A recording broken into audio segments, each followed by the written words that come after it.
Hello everyone and welcome to the Grove. My name's Hawk and today I'm talking about colors because I needed something for this week's ramble because I have things going on in the background and this is the only thing I have available to post.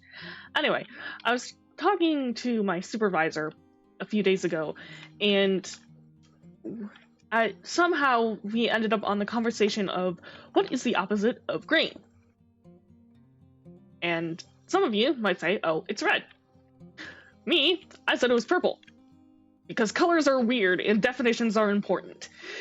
And the reason I say this is because the reason my supervisor, who said red, he was going off of this color wheel. The classic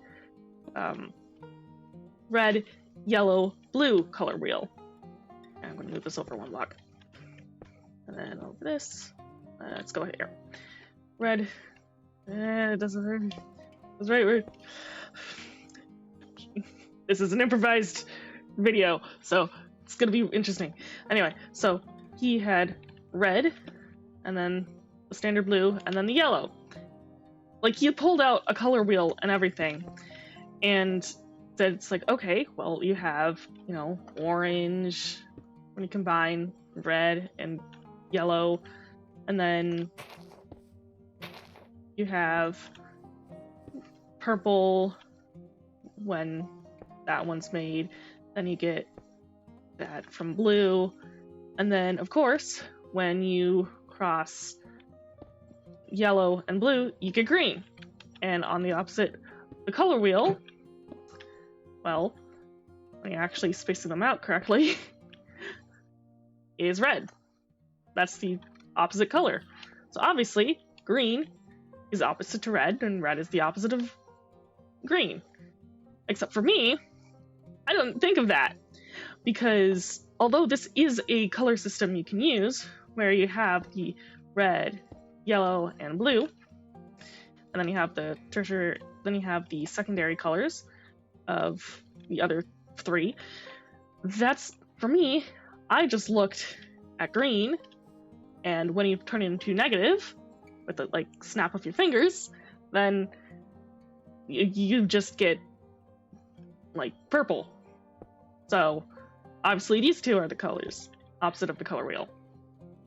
So that's one way you can do negatives, but this isn't the only color wheel that you have, because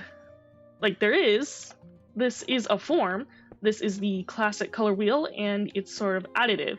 So when you're mixing materials, then you get that. Except, most of the time, when you're mixing materials, most people go off of a different one. They go off of CMYK. So this is the red, yellow, blue. For most of the time, when you're thinking of printing papers and stuff, you're actually going CMYK, so you get the cyan. I'm putting pink as magenta, and then you get yellow, and then we have black as the toner. C is the cyan, and magenta, yellow Y, and K is represented by black because, and this is going off of English, American English acronym. And then, so you'll mix some mixture of blue and magenta to get purple. Then green, I believe, comes out of yellow and that, yellow and cyan, and then red is somewhere in between here. And that's because you're mixing things together, so you keep adding things. So more material you add, the darker it gets, and then so it's sort of switching the material that then is reflecting what the light that hits your eye. So that's one. So that's CMYK. So you have the different colors. So that's one ring. And in that one, then one could theoretically make the argument that it's actually pink, which is the opposite of the color wheel. Because if you just have the colors, the main trio of hues with cyan, magenta, and yellow, then green sits over here is opposite of the pink. So that's 1. But then, so in both cases, it's more of like a warm hue. And then you skip purple if it's negative because it's weird and switches. But also keep in mind that it's negative because of another color system. Because you have the RGB. So I'm going to put this over maybe like here, and then here, and then here. It's not evenly spaced out. I'm gonna put that one over here. And this isn't exact. This is me just improvising their placements. So you have the roughly center point, and then if you have a mixture of the red and the green, then you should get like a yellow, and then you get purple if you have the red and blue, and then this, I believe, makes cyan. So you get the different shades, but it's in a different way. And in this scenario, you can see why it would cross to purple, because across the color wheel, it is purple, because green's here, and then purple's here.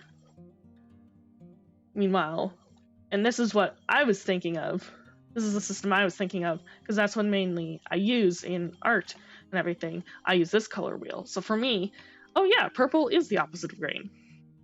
But for my supervisor, red is, because he was going off of this color wheel, where the primary colors are red, blue, and yellow. Where my primaries were red, green, and blue, because RGB is mainly what I go off of. But then if it's paint, then you're probably looking at more green and pink as opposites. So technically there's 3 answers just based off of these 3 different definitions of where we're basing our options from. So yeah, definitions are important, because I was thinking of this because my supervisor was thinking this definition, while I was thinking this definition. And so, and off of his definition, he was right, because that's the standard he was using. And then this definition was right because this, and then purple's right in this one because I was using this standard. So yeah, standards are important when you're talking to people about things. And so that's really it. Just words are important, and it's important to be on the same page when you're doing a discussion or some sort of argument, just in discussions and conversations in general, because otherwise you can misinterpret what other people are saying, and you're not going to come to the right conclusion. If you have 2 different standards, then of course you're going to end up as 2 different,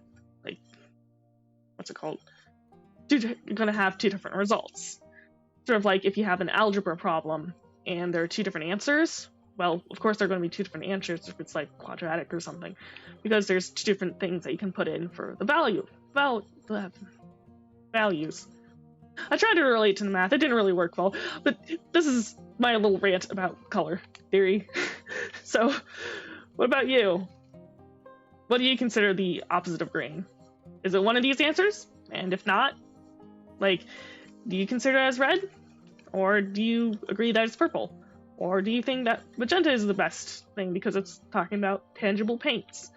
Or do you have another answer, and if so, why? Because I'm really curious to where you arrive at that answer. So, hope you have a good time. I do have things in the background, but for now, the next video should be posted in 2 weeks, so see you in 2 weeks, and bye!